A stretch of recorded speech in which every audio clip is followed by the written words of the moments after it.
I need some traction. I want to talk to you about product reviews. How many folks here are an individual contributor or run a team where you have to go to a product review with somebody else in your company? Okay, a couple folks. And then how many folks actually run product reviews? Like you're a leader and you are kind of seeing how things are moving through the pipeline. Okay, a couple folks here. Well, what I'm hoping to do is to share with you a playbook, a toolkit that makes these product reviews that much more powerful.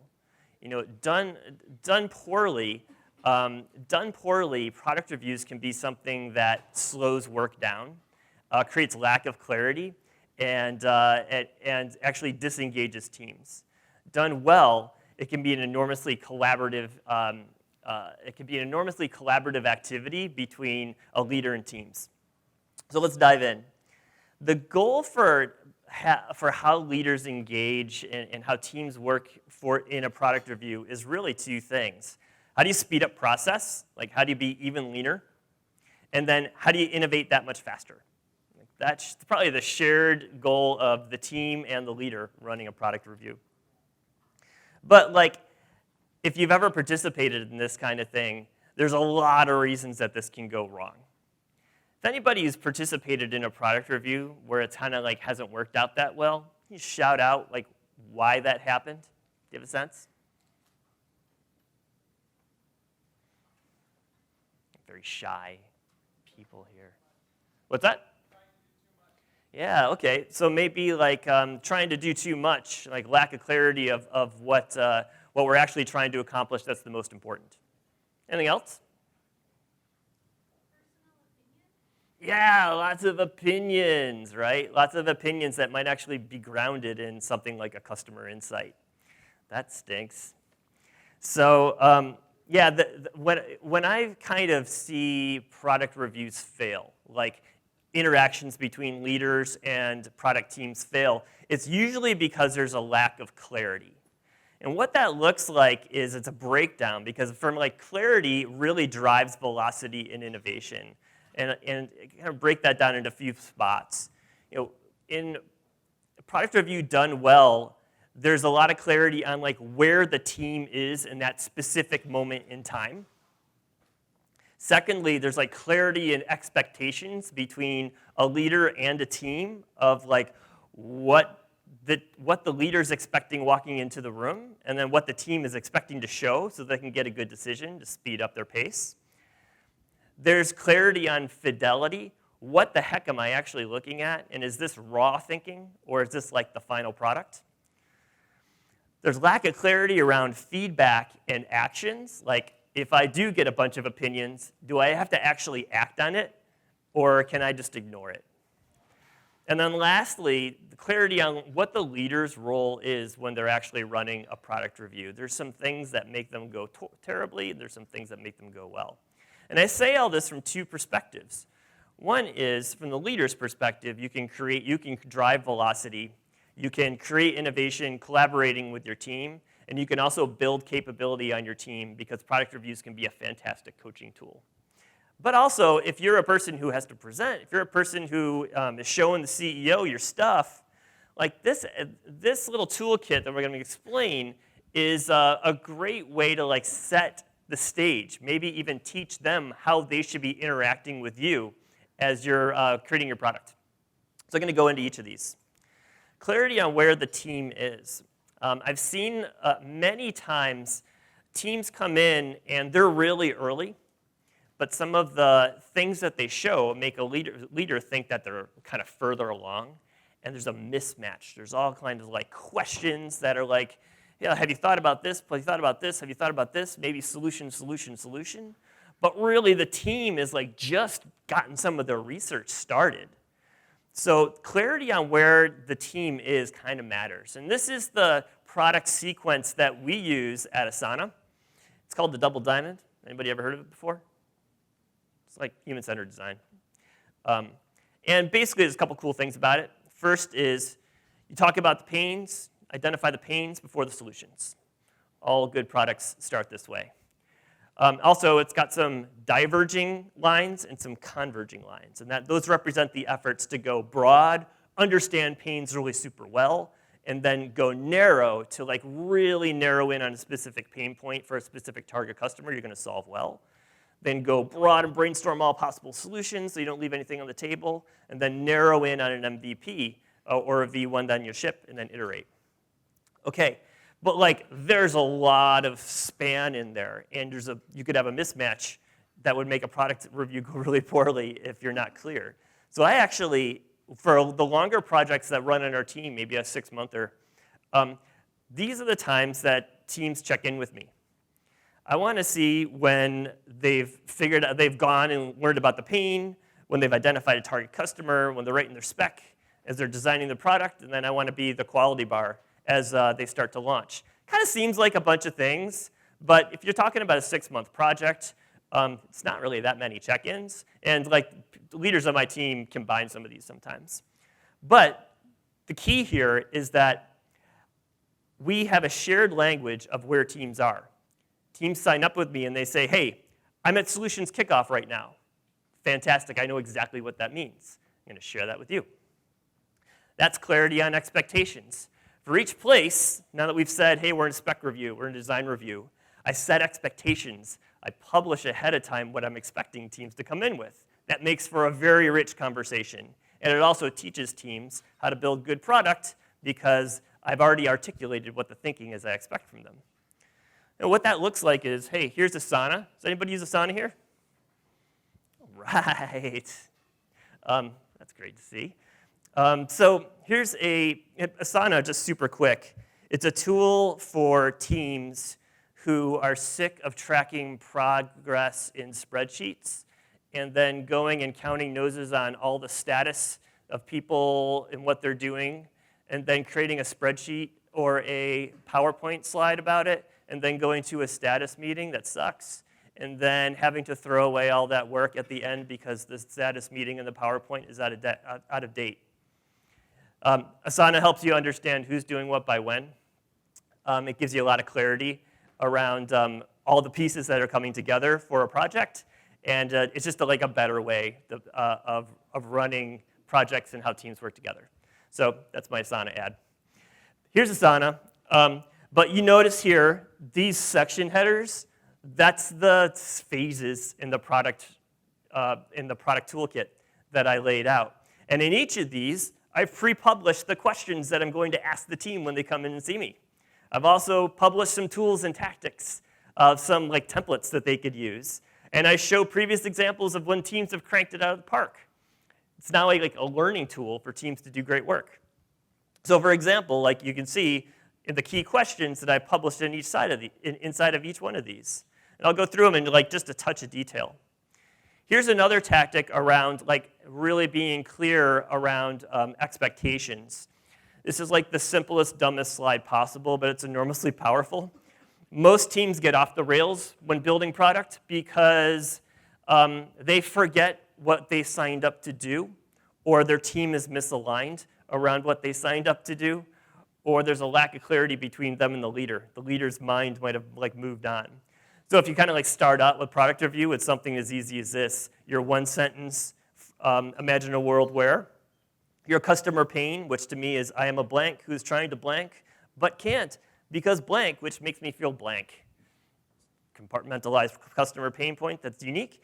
Then a from to, what's our plan with some timelines, and then a metric that we're going to move. I used to work in distributed development where in Mountain View at Intuit, we had all of our PMs and all of our engineers were in Bangalore. It would warm my heart when I go to Bangalore and I'd actually see this printed out and sometimes laminated on engineers' desks because it meant that they had real strong clarity in the most important things about a project. So super simple tool. So here's one that's filled out for this feature we just shipped last week called Workload. I'll talk a little bit more about that. All right, so discovery debrief, that's like when a team has gone broad on the pains. And these are the questions that they know that I'll be asking about this research. Same when we've identified the target customer. These are the questions that they know I'll be asking. So it drives the conversation. Same with the solution kickoff, like what is our vision? How are we starting to think about positioning? With a spec review, what are we going to ship in what order? What's it roughly going to look like? For a design review, what have we learned? What are the trade-offs and pitfalls in the user experience? And then for a launch review, how does this actually come together? Like, what are the important things that we're leaving off the table? What didn't we ship that customers aren't going to be so happy about? And like, this is where I get to hold the quality bar for the team. Did we really deliver on the things that we said we were going to deliver? So by pre-publishing the questions that I'm going to ask, I'm able to set the table around expectations along the whole product journey. Cool? All right. Clarity on fidelity. There's some really amazing design tools out there that make things look really perfect, even when they're not. Things like Figma, InDesign. Dan mentioned Balsamic as a way to like get around that because it makes your designs look on purpose cruddy. But most designers I know, they just want to work in the high fidelity tools that they have, even if the thinking isn't high fidelity. So you get into a situation where a designer comes in, they just like kind of knock this out in an hour before the meeting, but it's like shown in super high fidelity. That causes a cognitive dissonance or disconnect between a leader and a team. So when we do design reviews, we first talk about the fidelity meter. The fidelity is like, hey, how far along are you in the actual thinking? And then how good are these visuals? Should I be giving pixel level feedback right now? Or is this just kind of conceptual? Okay, that helps. That's probably the strongest tool to make design reviews really, really fruitful. Clarity on feedback and actions. So when you're working with a team on product, there are a lot of opinions. Like there's a lot of opinions in the room. There's a lot of like unanswered questions. There's places you want to nudge the teams, places where teams want to seek your advice. But sometimes the conversations are rich in the room, but it's really unclear what you should do afterwards. So here's the model that we use at Asana. It's called do, try, and consider. Do means do. I use very few of those because it's like tops-down directive.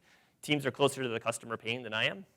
Try is, I really want you to try it. Like, I really want you to spend a couple hours thinking through this problem, and I want to hear back. And then consider is, like, I've got this random idea. You can just, like, follow up in Asana, hit me up with a task or a comment, and let me know if that idea is stupid. But, like, spend 2 minutes on it. And by categorizing this feedback, these are the notes that we actually take inside of Asana for a launch review. Like, it's very clear what the expectations are and what the follow-up is. And then I don't need to like nag folks about like how we actually completed the action items. It's really clear what the expectations are, and I can actually see all the work that's happening as a result of this time we shared together. Hey, you know, another part of this is the leader's role. The leader who is running a product review can waste a lot of time and energy and on the team. So the leader has a pretty unique role in the room for a product review.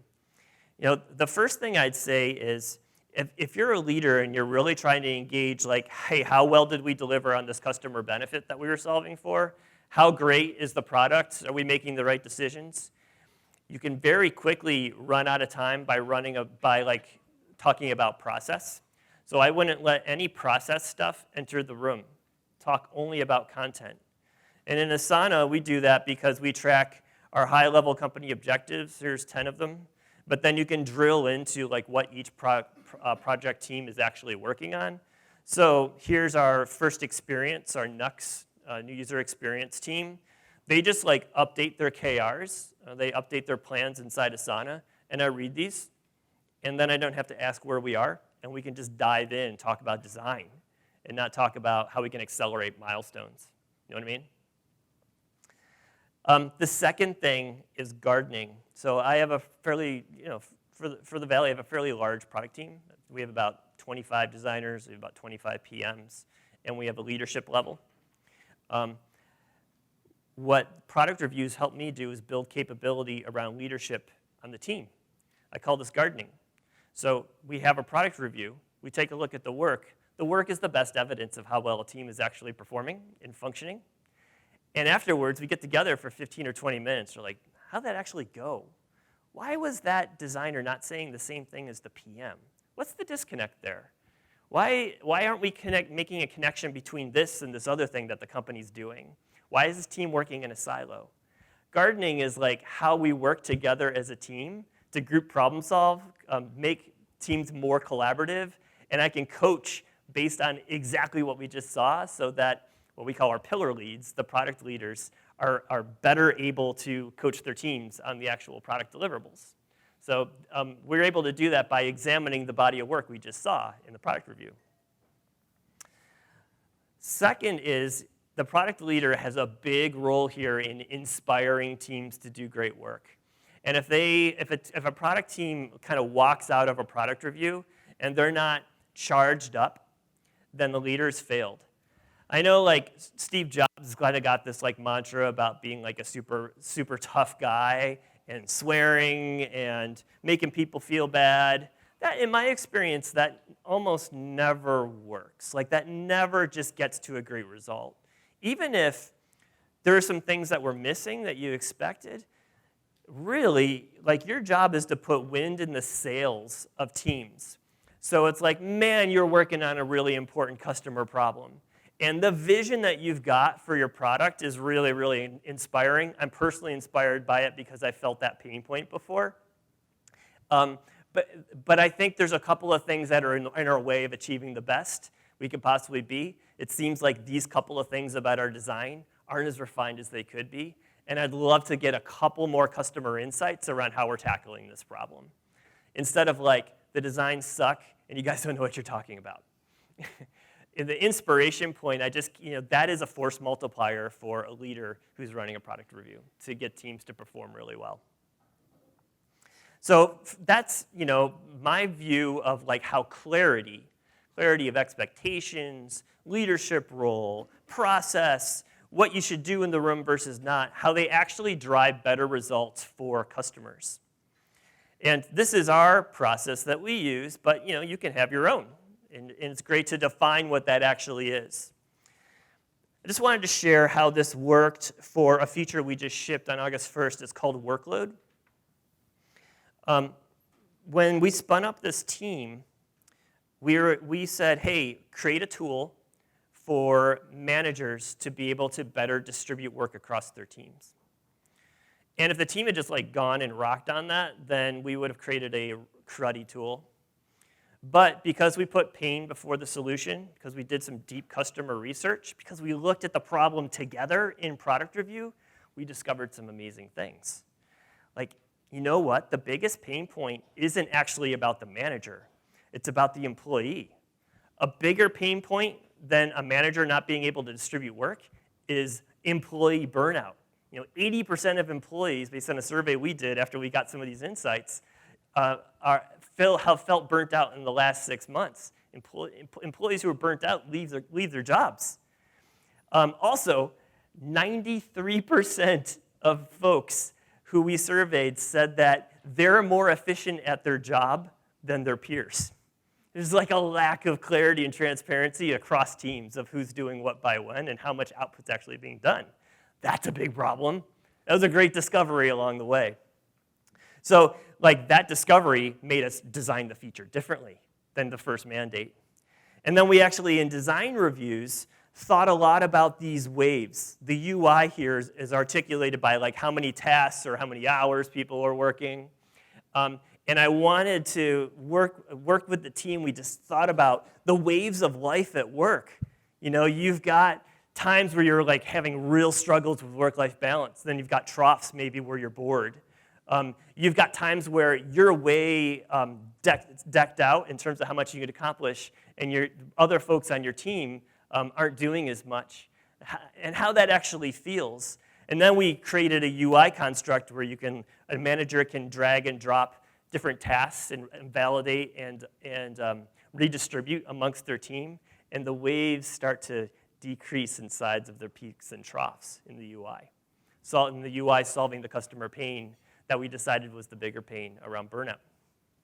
That all happened because we collaborated well in product reviews, and we discovered these great things together, and we didn't waste a lot of time on process, for instance.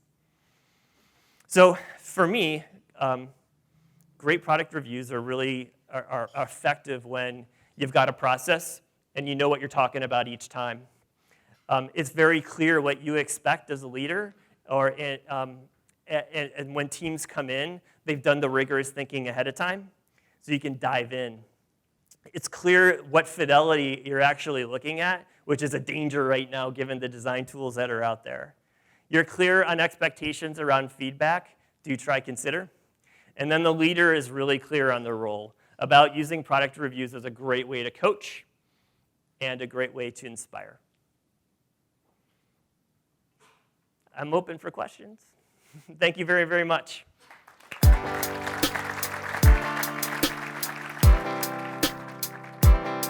I need some traction. You need some traction. Let's get some traction.